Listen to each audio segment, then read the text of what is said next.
So for the heavyweight champion of the world in the UFC to be getting paid what he was getting paid was atrocious. How crazy is this game? How crazy is this game?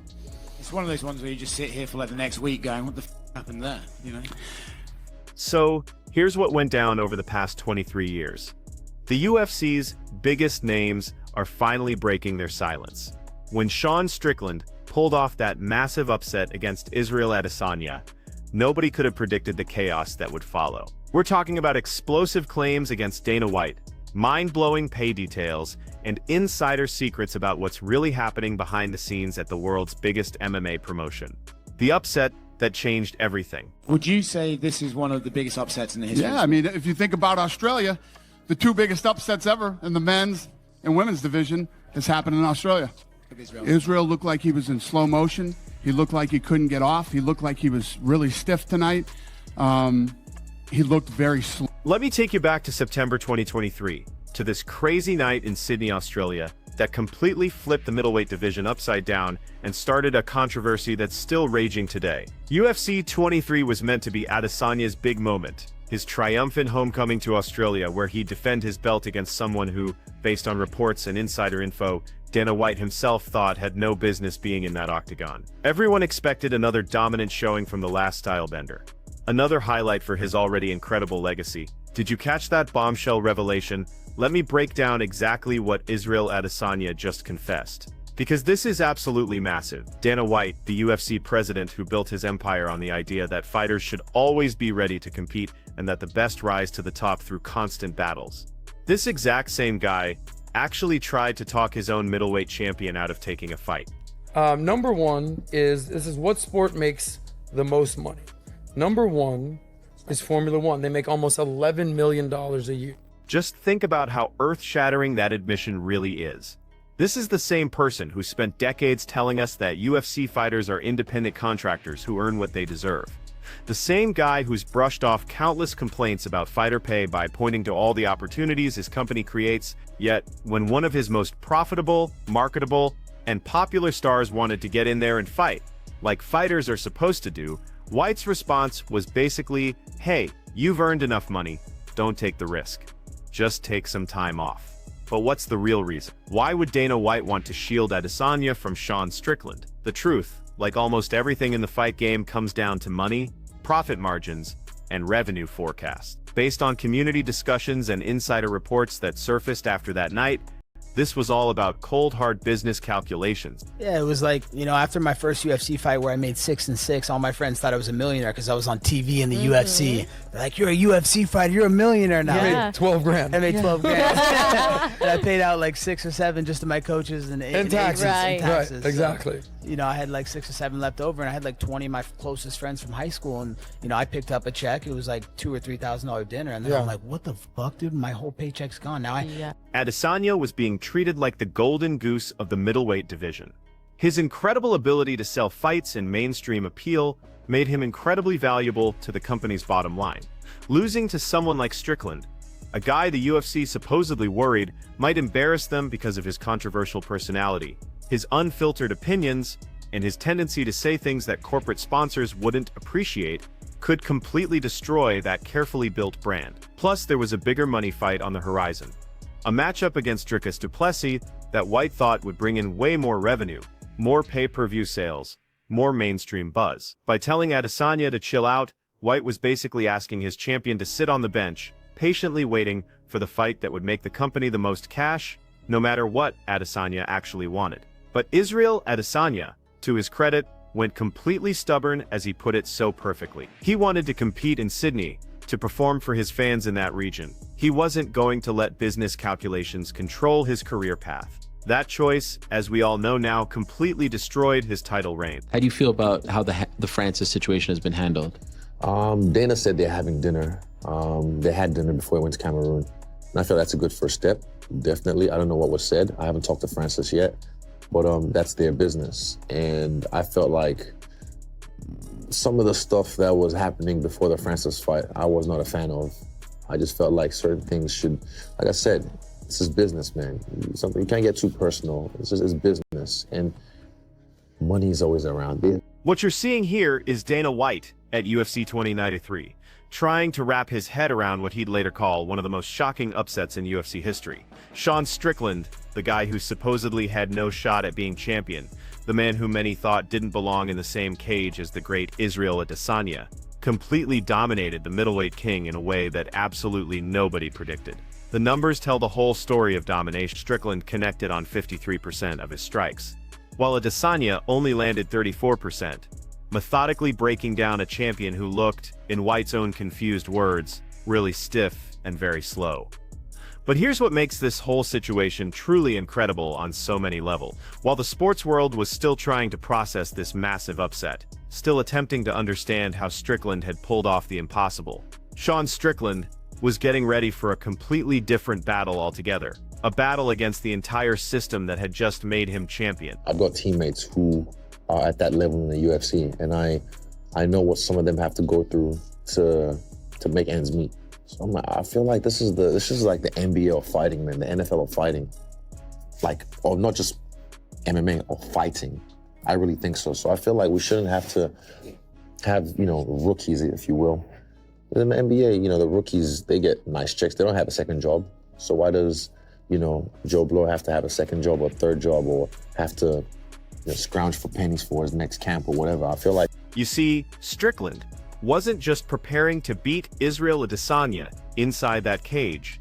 He'd been building a case against the UFC's whole pay structure, collecting examples, gathering proof, and now, with that championship belt around his waist, he finally had the stage, the spotlight, and the credibility to make his voice heard worldwide. In post-fight interviews, Strickland started dropping these massive bombs about fighter pay that made headlines throughout the combat sports universe. Strickland has consistently called UFC fighter pay shocking, absolute garbage, and even criminal, passionately arguing that athletes get a ridiculously small piece of the revenue pie, roughly 16 to 20% compared to what company executives pocket. Let me put that devastating figure into context for you, because perspective is everything here. Right now, life is good. I got money, I got a belt, dude, everything is good. But like, you couldn't pay me to go relive my life. Like, you said, hey, Sean, you want to go hit the restart button? Like, NBA players get about 50% of league revenue through their collective bargaining deals.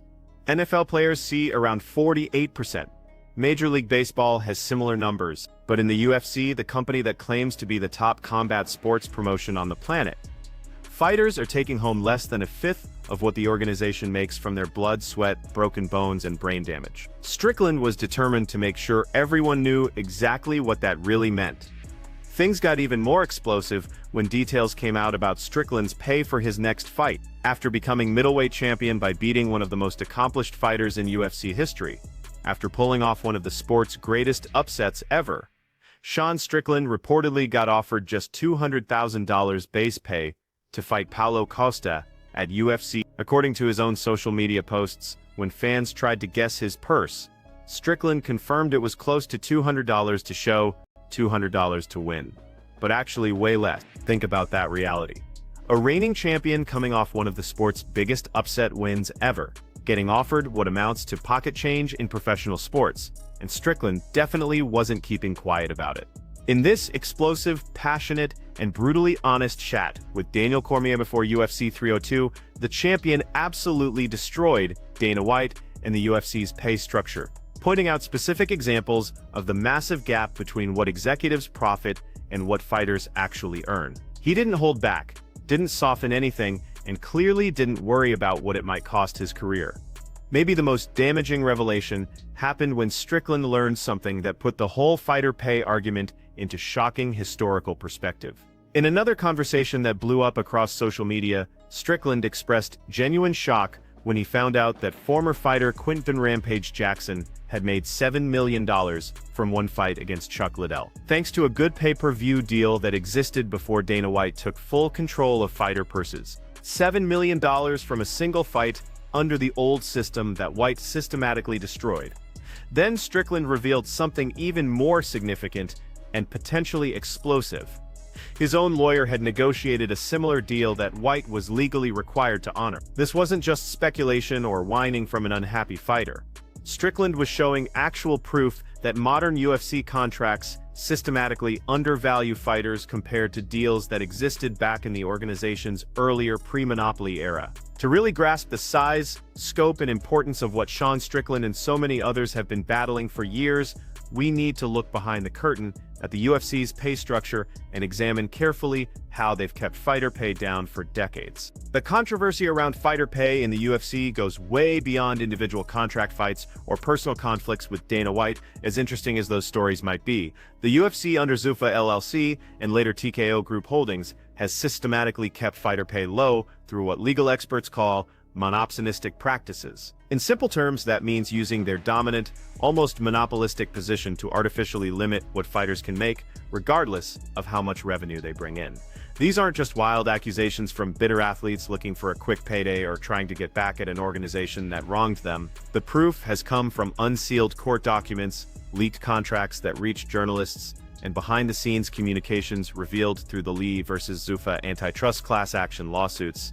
Cases filed by over 1,200 former fighters accusing the UFC of antitrust violations to suppress pay and trap athletes in restrictive long-term exclusive deals that severely limited their negotiating power and earning potential. Here's where things get really fascinating and deeply concerning for anyone who cares about fighter welfare.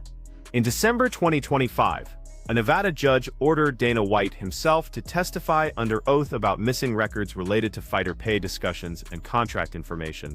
The order specifically mentioned data from White's personal cell phones, suggesting the court had serious concerns about communications that may have been destroyed, hidden, or kept from the discovery process. Let that completely sink in. The CEO of the Ultimate Fighting Championship, one of the most powerful people in professional sports, was ordered by a federal judge to testify about potential missing evidence, including data from his personal devices, in a case involving over 1,000 fighters claiming they were systematically underpaid for years. If even half of what these lawsuits claim is true, we're looking at one of the biggest labor exploitation cases in professional sports history. The settlements tell their own damaging story. In February 2025, a $37.5 million settlement was approved by the court. That sounds impressive until you realize how many fighters had to split it and how much the UFC has profited over the years. After legal fees and distribution, the average payout was about $231,000, with a median of just 86 for years of alleged underpayment. 4 careers spent generating billions for the organization, for sacrificing their bodies and long-term health. The biggest payout went to Anderson Silva at roughly $10.3 million. A legend who generated countless millions more than that for the UFC during his incredible reign. Those figures paint this absolutely clear, undeniable picture of where UFC fighters stand compared to other professional athletes. The average UFC fighter makes roughly $150,000 compared to nearly $11 million for Formula One drivers, almost $11 million for NBA players, and even $51,000 for professional boxers at the very bottom of that sport's pay scale. Remember that UFC average is heavily inflated by the few big earners like Conor McGregor and Israel Adesanya. The reality for most fighters is much, much worse. But now I have to go fight again like immediately. What you just heard shows the brutal financial reality facing UFC fighters early in their careers. Earn $12,000 for risking your body and brain, give half to your team and taxes, and suddenly you're looking at jumping back into training camp right away just to pay bills. There's no time to heal properly, no time to let injuries recover, no financial safety net. It's an endless cycle of violence and poverty for most fighters. Then comes Israel. That was Israel Adesanya, one of the UFC's biggest stars and reportedly one of its highest paid fighters, calling heavyweight champion Francis Ngannou's pay atrocious. According to multiple reports from that period, Adesanya openly backed Ngannou's fight for better pay and praised Jake Paul for highlighting the issue. When your own top earners are publicly criticizing how you pay other champions, something has gone fundamentally wrong with the system. The Francis Ngannou situation perfectly shows everything broken about UFC fighter pay. After becoming heavyweight champion, arguably the most prestigious title in all of combat sports, Ngannou held out for better contract terms, only to get offered a deal that, according to reports, included restrictive clauses preventing him from pursuing boxing opportunities.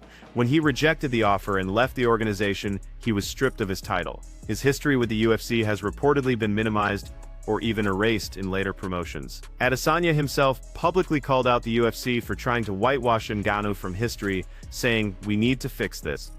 I don't like that. I don't like the fact we're trying to cut out a really important part of history. The favoritism allegations that Strickland has made against the organization go beyond just pay.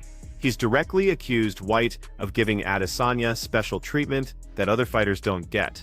The most obvious example, after Adesanya was knocked out by Alex Pereira. He got an immediate rematch, but when Strickland lost a super close split decision to Dricus du Plessis, a fight that White himself reportedly thought Strickland won, no rematch was offered. The message was crystal clear: certain fighters get protection, others are disposable. So what happens next, and why does it matter?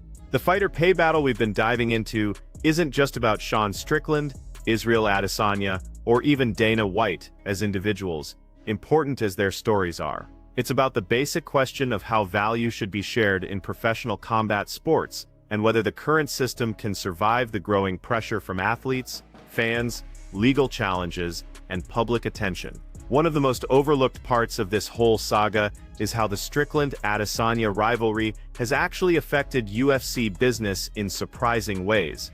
On the surface, you'd think public criticism of fighter pay would hurt the organization. But here's the twist nobody saw coming. UFC 283 became one of the most memorable cards in recent history, precisely because of the upset and surrounding drama. The controversy created engagement, sparked discussions, and brought eyes to the product. The middleweight division got completely revitalized after Strickland's win. Suddenly, fans who had gotten bored watching Adesanya dominate were interested again. The fights that followed Strickland versus du Plessis, Adesanya's comeback attempts all drew major attention, precisely because the story had become so compelling, so unpredictable, so emotionally charged. Israel Adesanya makes this absolutely crucial point in that clip that needs to be repeated and amplified.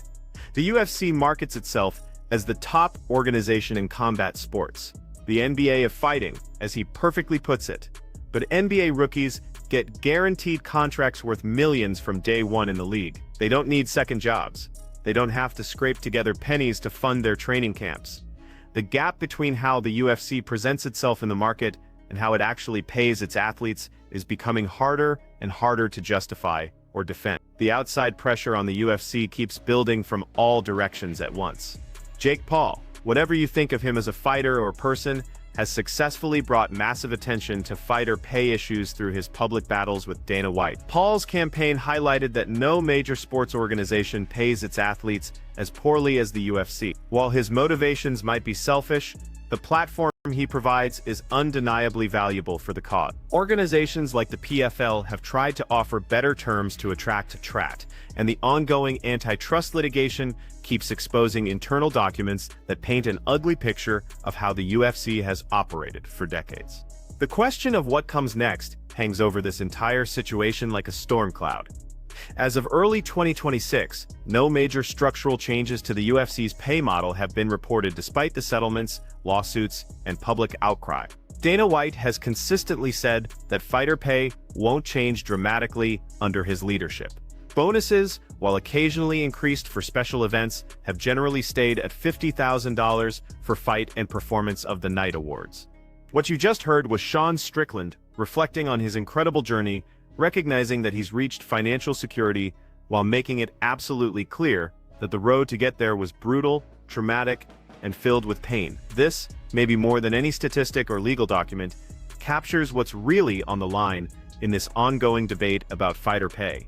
Strickland didn't just fight his way to a championship.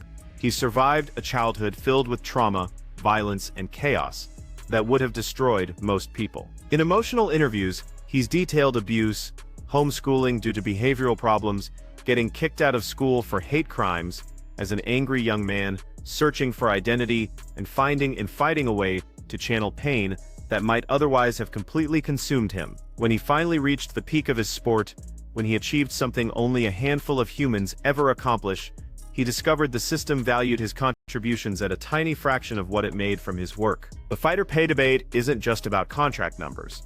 It's not just about percentages and revenue splits and corporate profits. It's about how we as a society value human beings who risk their bodies and minds for our entertainment. It's about whether an organization that has made billions and billions of dollars has any moral obligation to share that wealth more fairly with the people who actually step into that octagon and risk everything. Looking ahead, several key developments deserve close attention. The antitrust litigation continues, with the Johnson case still active covering fighters from 2017 forward. However, the UFC has added arbitration clauses and class action waivers to newer fighter contracts, potentially preventing future group legal action. TKO Group Holdings, the UFC's parent company, after merging with WWE, faces pressure to address fighter pay across both organizations. A new generation of fighters, inspired by the boldness of Strickland and Ngannou and others, seems more and more willing to speak out publicly for better terms. What do you think about the UFC fighter pay controversy? Drop your thoughts in the comments below and check out the other videos on screen for more content.